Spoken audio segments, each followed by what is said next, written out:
You tighten the screw too much, it's just going to break. All right.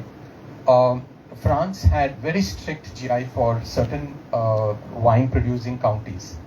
When continuous year upon year they hit a bad harvest season, producers were wiped out. Correct.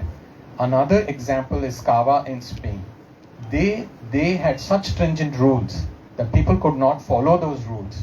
The majority was non-GI. They simply bypassed the GI Cava. It's kind of non-existence now.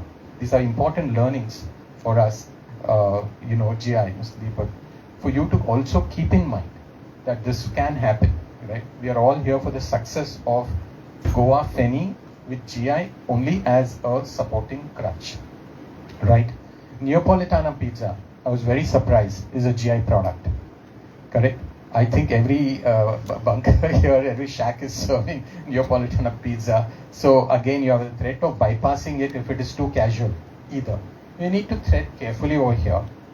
Kind of summing up, what I realized is what I could share with you from observing all the discussions I had over the last 10 days and here is there is a beautiful opportunity, a win-win for all with the kind of a pyramid approach where GI Feni sits on the top.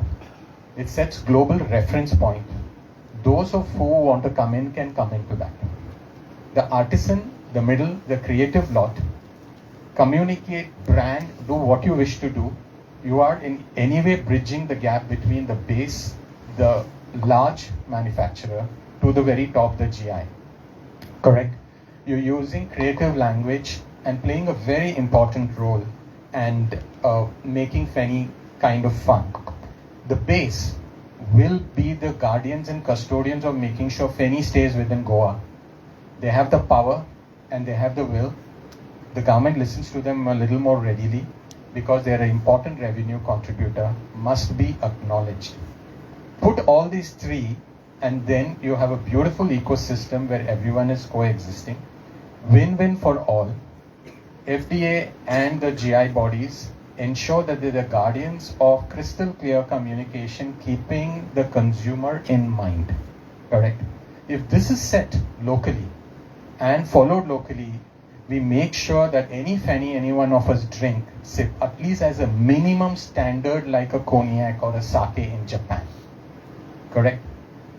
Yes, there are unbottled Feni which I've tasted. I've also been a kind of a victim of tasting things that were so bad that you won't come back if you take a guest.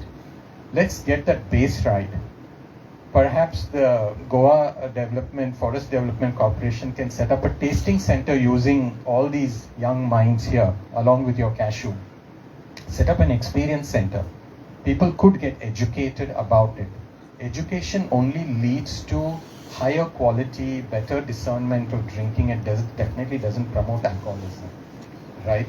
So I would urge you to do that. And with that, I think it's time. Time? Yes, because your next session is waiting, I was told.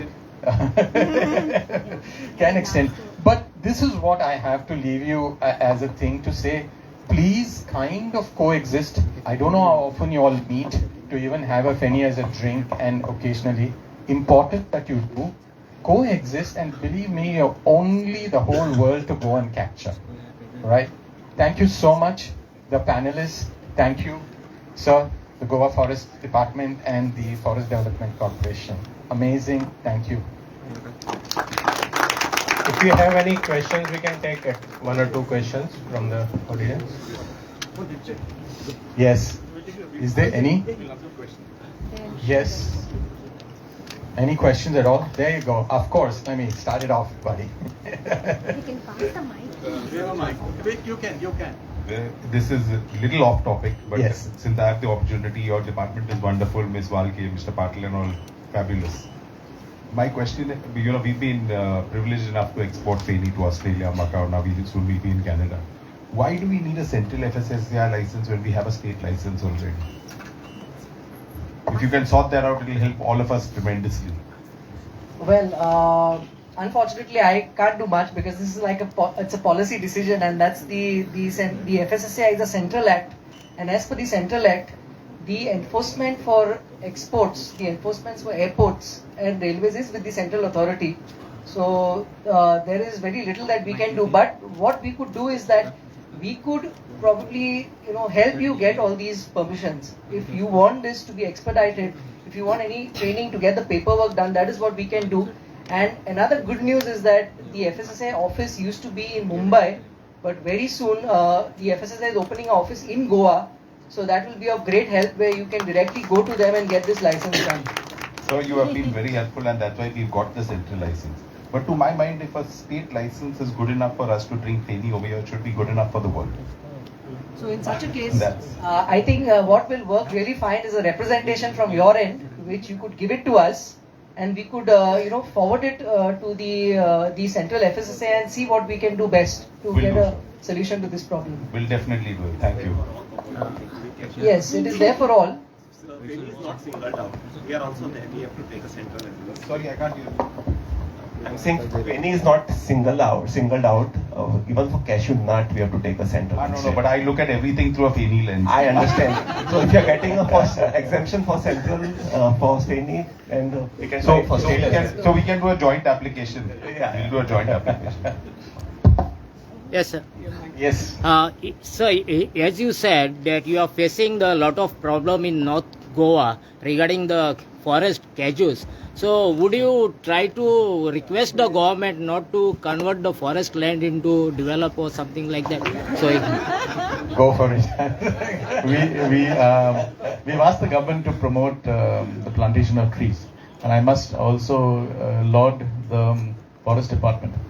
See, when you're talking about planting trees, we're not bringing trees from Andhra Pradesh and planting it here. Or we don't want to plant in Andhra Pradesh, another state. We have clearly started, my brand started it 5 years ago. We plant 1,000 trees every year with one farmer. So what we're doing, we're telling them to plant more trees. So when you plant trees and you see the value of GI, automatically, when you go to France, if you convert all the land into nice hotels, there'll be no, you want to see the wineries. And so what happens is the farmers themselves will not convert it, because they're getting revenue from that. If you're getting 750 rupees per litre of Feni in a farmer's pocket, he's not going to convert his land. The kids will see respectability. See, the aspiration of Feni has to be increased. Now it is aspirational. Now you have people, Clement is an architect who's come into making Feni. Yash is an airline professional who's come into Feni. I'm a geologist. I worked as a geologist 10 years internationally, and then I've come into Feni. So Feni is aspirational. We've achieved that. Now we have to make it remunerative.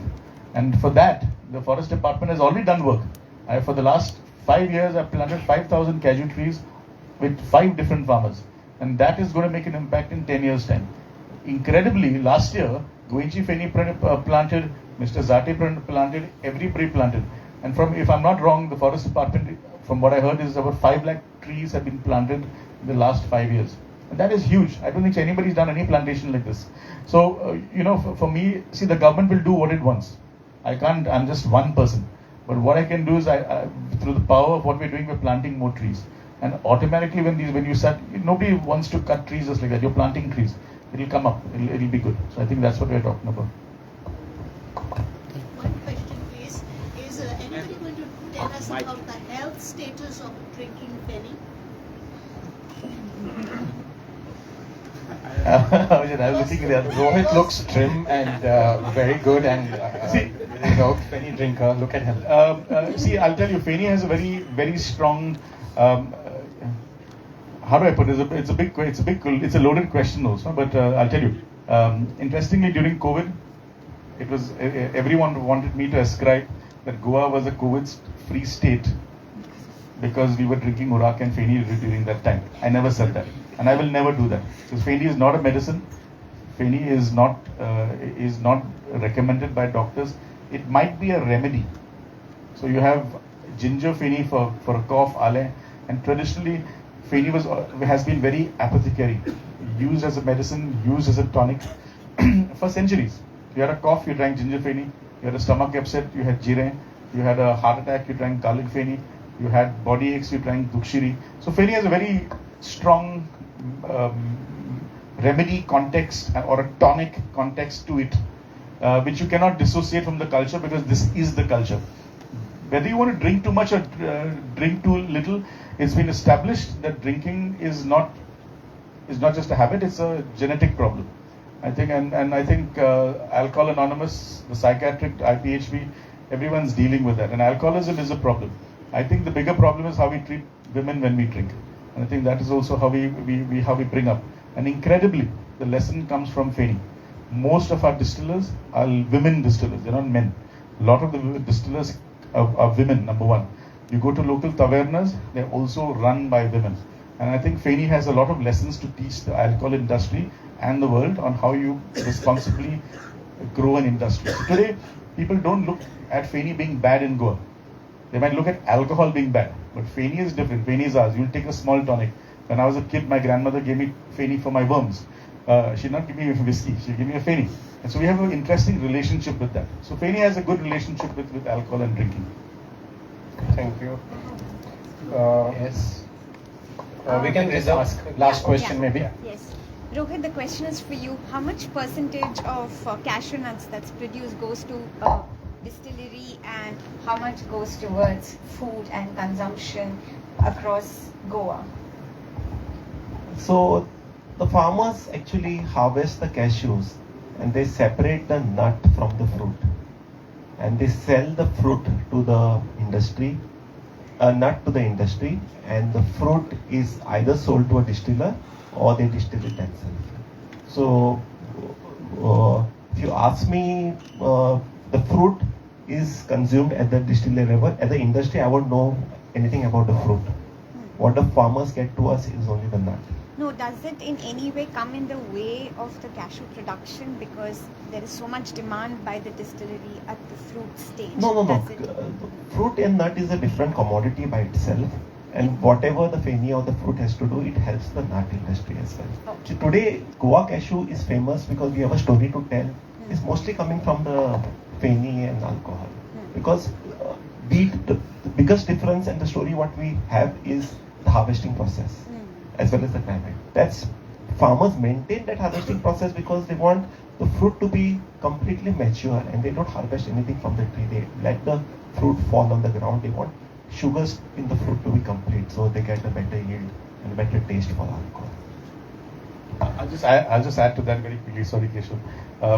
We work in the same industry, but we don't know what each others do, and that's actually true. Because he doesn't know what happens to the fruit. You ask me what happens to the nut, I don't know because it's just dried and it disappears. And he knows the fruit also just disappears. But it's a very interesting thing that we both work together at the same time. The distiller insists that the fruit has to fall down. Because when it's fall down, it's fully developed. Those flavors actually come through. And that's why when you give me a Feni, I can tell you whether it's Maharashtra cashews or Goan cashews. Because you can tell the difference in the ripeness of the fruit. And Goan farmers understood that, centuries ago, that if a fruit falls down, it's fully ripe. It's like a ripe mango, full of flavor. You can make better Feni. And that also gives you a better price for the nut. And so, uniquely, we both coexist. And we both work together. Thank you so much. It's time to wrap up. Bye. Thank you. Thank you, Keshav Prakash ji.